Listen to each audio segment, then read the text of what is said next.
In a curious footnote, over the next 2 years, the Voter News Service, which had called Florida for Al Gore, was to be revamped for the 2002 midterm elections. Suddenly, exit polls had become unreliable. Then, on election night 2002, they weren't used. There were vague statements by the mainstream news media. As it turns out, the major networks own the Voter News Service. My guess is that the Voter News Service got it right on election night when they called Florida for Al Gore. According to congressional testimony, at that time, the Voter News Service projected Gore winning Florida by 7.3%, the equivalent of more than 300,000 votes.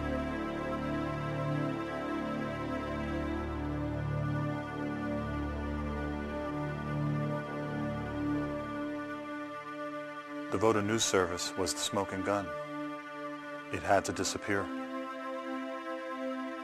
Welcome to computer voting, the newest twist in our voting process. With no paper trail. Uncheckable.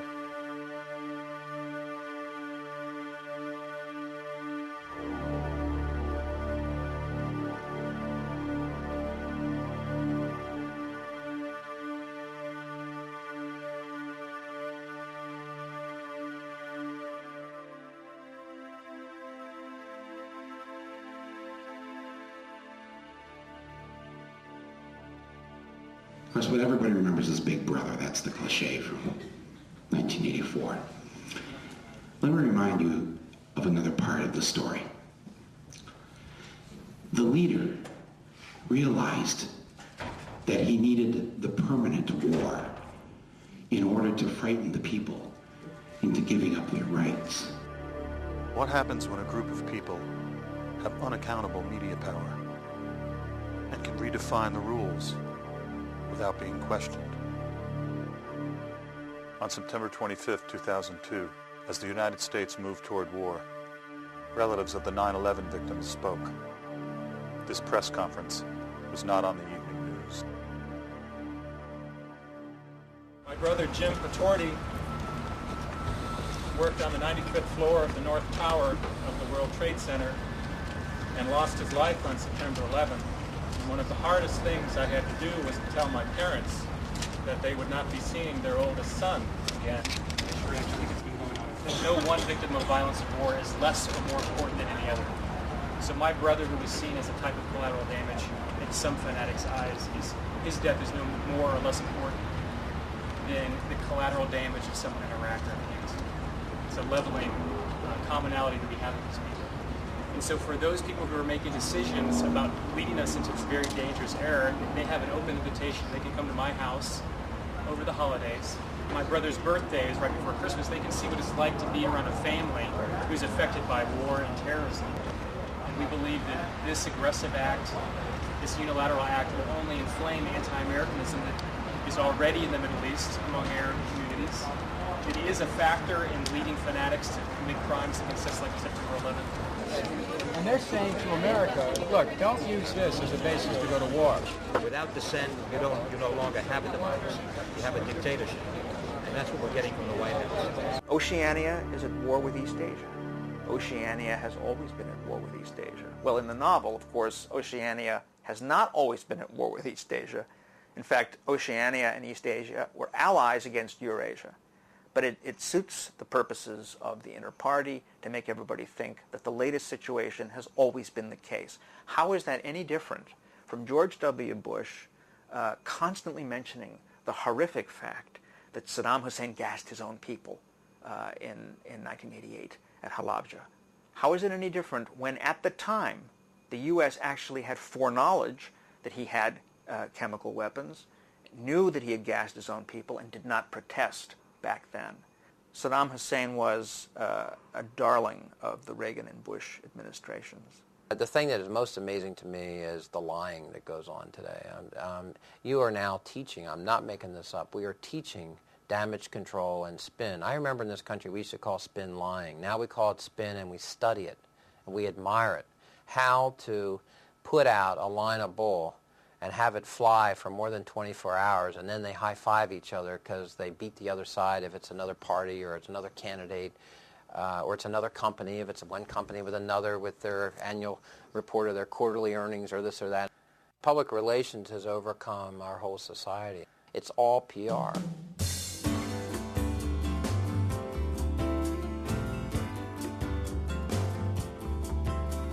Tommy sat at his computer, turned it on and tied in to the world's mind.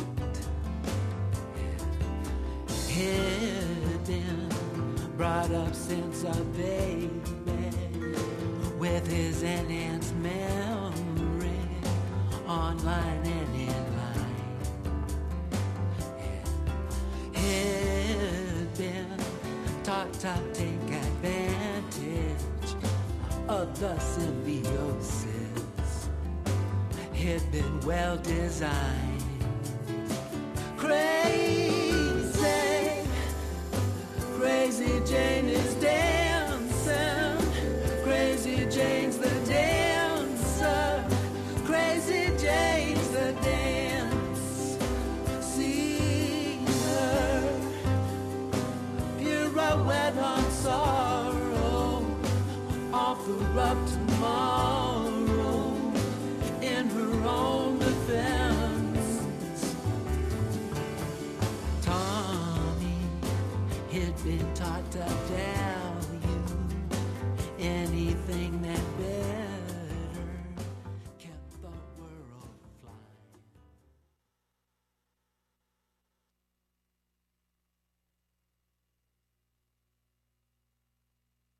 Commissioner Copps. Good morning. I strongly dissent to this decision because today the Federal Communications Commission empowers America's new media elite with unacceptable levels of influence over the ideas and information upon which our society and our democracy depend.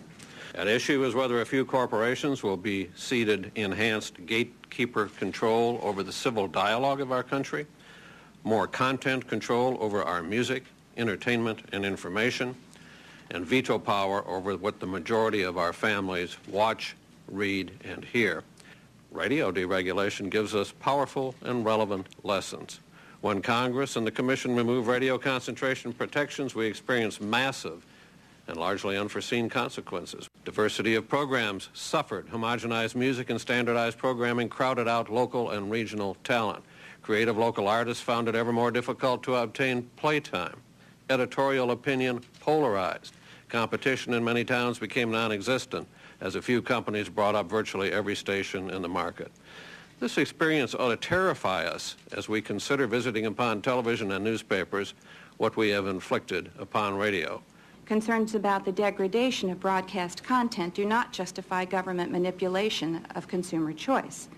Degradation is just an elitist way of saying programming that one does not like.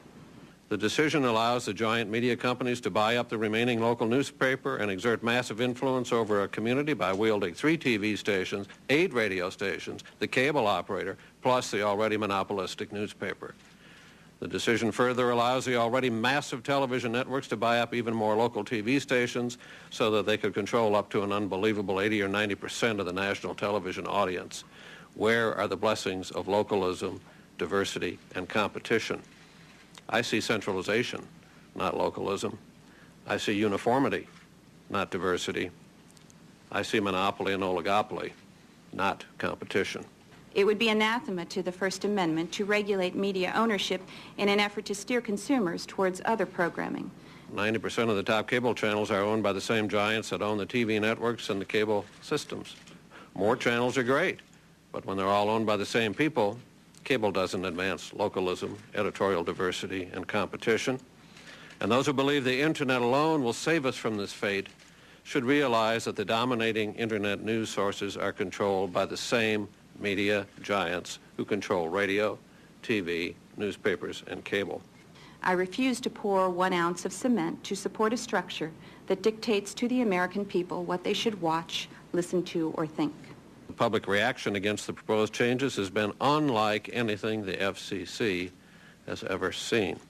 Of the nearly 750,000 comments we have received, nearly all oppose increased media consolidation, over 99.9%.